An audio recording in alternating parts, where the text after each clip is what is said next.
अस्सलाम वालेकुम। कैसे हैं आप सब लोग? खैरियत से हैं? मेरी कहानी मेरी ज़ुबानी तो रवां दवां है, ठीक है।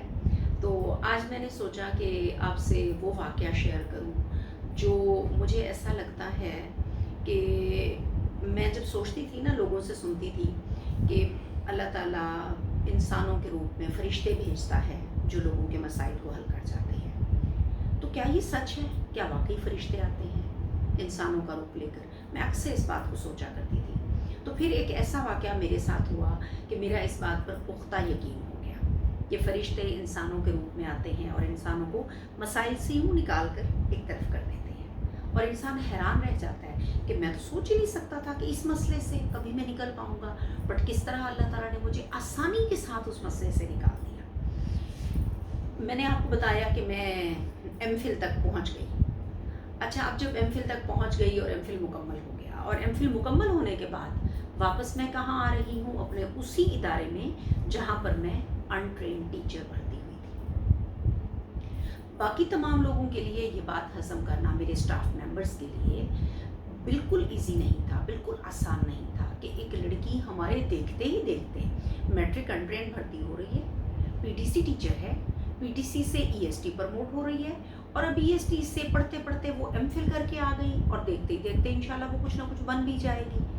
अब इसको वापस किस तरह खींचना है? तो क्या करें? मेंटल स्ट्रेस नहीं, इसको परेशान करें इसको। अब मुझे परेशान किस तरह किया गया?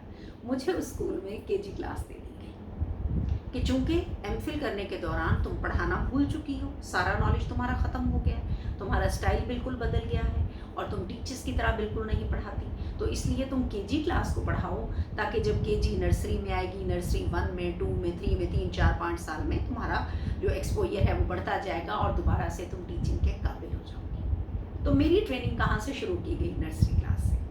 अब आप सोचें कि एक लड़की जब एमफिल करके आती है तो उसका यकीनी तौर पे, बेशक वो ऑलरेडी टीचर है, यूनिवर्सिटी से आने के बाद उसका माइंड क्या होता है कि मैं दोबारा जाऊंगी, और जो क्लास में छोड़ के गई थी वो 10th क्लास थी, मैं दोबारा 9th 10th को पढ़ाऊंगी, मैं ये स्ट्रेटजीज अप्लाई करूंगी, मैं इन तरीक़ेकार से पढ़ाऊंगी, मैं ये एजुकेशनल टेक्निक्स जो हैं वो बच्चों पे अप्लाई करूंगी, अपने रिजल्ट को बेटर बनाऊंगी। और फिर क्लास कौन सी मिली? नर्सरी।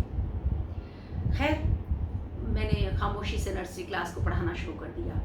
यकदम अचानक एक दिन हमारी हेड मिस्ट्रेस साहिबा ने तमाम स्टाफ को बुलाया और उन्हें कहा कि ईडीओ साहिबा जो हैं वो फीमेल हैं, और फीमेल ईडीओ की उन दिनों अपॉइंटमेंट हुई थी मुल्तान में, कि वो जा रही हैं हमारे ही रूट से आगे कहीं स्कूल चेक करने। तो हम सब लोगों को हिदायत की गई है कि हम स्कूल रहेंगे, और जब तक हमारे स्कूल का विज़िट नहीं होगा कोई स्टाफ मेंबर घर नहीं जाएगा, हाँ छुट्टी नहीं हो जाए। छुट्टी हो गई, ईडीओ साहिबा ना आई, तमाम स्टाफ उनका वेट कर रहा था, मैं भी उनका वेट कर रही थी। तो मेरी प्रिंसिपल की जो चंद मखसूस फ्रेंड्स थी, टीचर्स, उन्होंने उनको कहा कि आज ज़रा ईडीओ साहिबा की खिदमत ना की जाए। तो उन्होंने कहा कि वो कैसे? तो हमारे स्कूल में जो मासी थी उसका नाम था नज़ीरा। तो उन्होंने कहा जी, नज़ीरा की बजाय ना आज ईडीओ साहिबा को पानी और रिफ़्रेशमेंट कुलसूम देगी, कुलसूम दुरानी। तो मुझे प्रिंसिपल साहबा ने कहा जी सुन रही हैं आप? मैंने कहा जी मैम, ठीक हो गया। उन्होंने कहा कि ईडीओ साहिबा को आपने रिफ़्रेशमेंट और पानी देना है। मैंने कहा जी ठीक हो गया मैडम, मैं दे दूँगी। ईडीओ साहिबा तशरीफ़ ले आए, ऑफिस में आके बैठ गई। अब वहाँ हमारी प्रिंसिपल साहिबा उनको तारुफ़ करवा रही हैं, मैडम साहिबा ये मेरी एसएस हैं, ये मेरी ट्रिपल एस हैं, ये मेरी फ़लाँ हैं, ये फ़लाँ हैं, सबके नाम बता रही हैं, उनकी पोस्टें बता रही हैं, उनकी क्वालिफ़िकेशन बता रही हैं।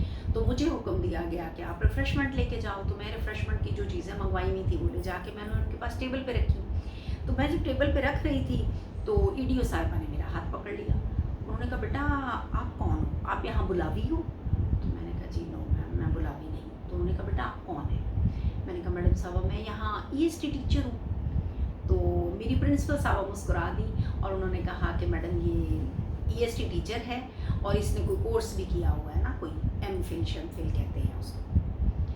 अच्छा, अब ईडीओ साहिबा ने कहा कि आप ईएसटी टीचर हो और आपने एमफिल किया हुआ है, तो आप ये चीज़ें आगे क्यों रख रहे हो? तो मैंने कहा मैम कोई बात नहीं, आप हमारी ऑफिसर हैं, अगर आप हमारे इदारे में आई हैं तो कोई ऐसी बात नहीं, आपकी खिदमत करना हमारे लिए ऑनर है। तो ईडीओ साहिबा ने ना चिट पे नंबर लिखा और मुझे पकड़ा दिया कि ये नंबर लीजिए और आप मेरे ऑफिस आना। ईडीओ साहिबा स्कूल से तशरीफ़ ले गई। मेरी प्रिंसिपल ने मुझसे वो नंबर ले लिया और मुझे मना किया कि बेटा ऑफिसर आते हैं, इस तरह कह देते हैं, उन्हें मिलने कभी नहीं जाते। तो मैंने कहा जी ठीक है मैम, मैं नहीं जाऊँगी। इस बात को चंद दिन गुजरे थे कि मेरी प्रिंसिपल का मुझे फ़ोन आया। मैं उस स्कूल में थी और प्रिंसिपल ऑफिस मीटिंग के लिए गई थी कि बेटा आप जल्दी जल्दी ना CEO ऑफिस आ जाएँ। तो मैंने कहा मैम खैरियत है? उन्होंने कहा मैम आपको ना मैडम ईडीओ साहिबा ने बुलाया। मैंने कहा जी ठीक है मैम, मैं आ रही हूँ। मैं ऑफिस पहुँच गई। मैं ऑफिस पहुँची तो मैडम ईडीओ साहिबा ने मुझे अपनी गाड़ी में बिठाया और मुझे DC ऑफिस ले गई।